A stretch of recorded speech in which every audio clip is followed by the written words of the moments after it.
Be ready, guys. 5 seconds. Start. Under the circumstances, it is only natural, sir, that we should have some measure by which the university education can be coordinated into something which will cater for national unity and for national recovery in the sphere of education. But unfortunately, this bill, with all the fine things that the mover described yesterday, does not attempt to do anything. For instance, it has gone far beyond the terms of reference, if I may say so, of the University Education Commission with regard to the constitution of a University Grants Commission. From the very title, it is obvious that the University Grants Commission will deal with the allocation of funds that will be permitted by Parliament for educational purposes. That is how it is done in other countries. In England, for instance, the British Parliament makes a grant and the University Commission distributes it among the 19 universities. Here, this is not a compulsory measure. This is not an obligatory measure. Now, this is not the way to reorganize education even at the university level. Sir, I quite agree that universities should maintain their autonomy and they should be independent bodies, and their purpose in our society is that of, say, the Supreme Court or the independent judiciary in the sphere of individual rights. That is, they stand for academic freedom. All these things are essential for a university organization, and all these things can be done by better coordination and better control by the central government.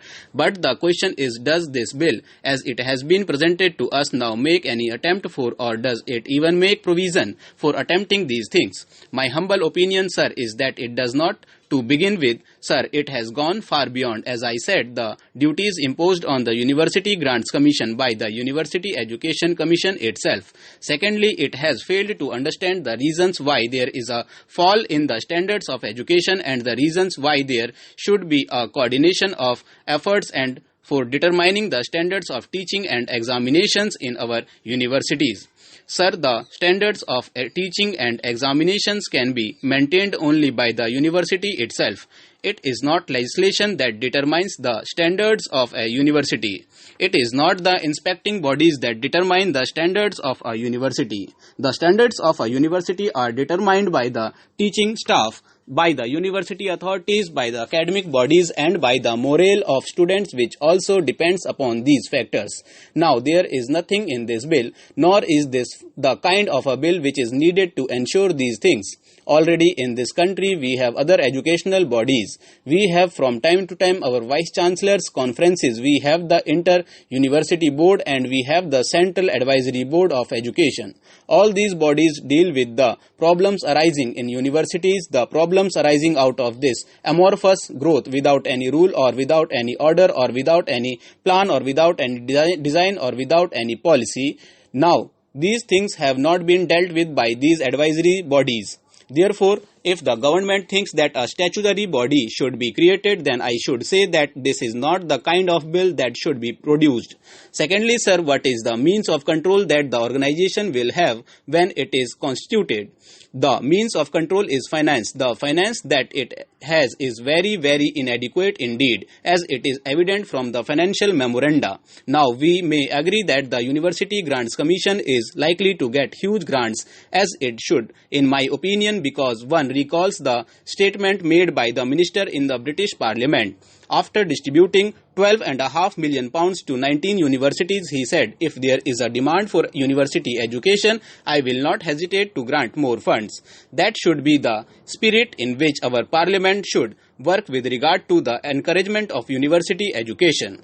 Now there is no obligation on the government to supply funds, nor is there any on the universities to apply for funds. Mr. Chairman, sir, the speakers who have preceded me have given a very grim picture of the economic situation, employment situation, and a very depressive situation of the country. I am glad to know that Sri Vasant Sathe was speaking in 1979 in favor of this sort of a bill, and I am very glad that he has again contributed to the debate in a very constructive manner. Well, we have figures galore, statistics galore, but figures and statistics would not solve our own problem. Every year the figure of 8 million unemployed is added. We are sending rockets into the sky, but we are not spending enough money for the poor and the needy people of this country. We have made serious mistakes in various fields, as has been pointed out by Sri Vasant Sathe. Sir, I consider it a privilege to place this recommendation of the Lok Sabha before the honorable members of this House. The motion for reference of the Constitution Amendment Bill was adopted almost unanimously by the Lok Sabha. So this recommendation has the backing of more than 97% of the members of the Lok Sabha. The motion for reference of this bill, which is of more than ordinary importance, was made by the Prime Minister himself.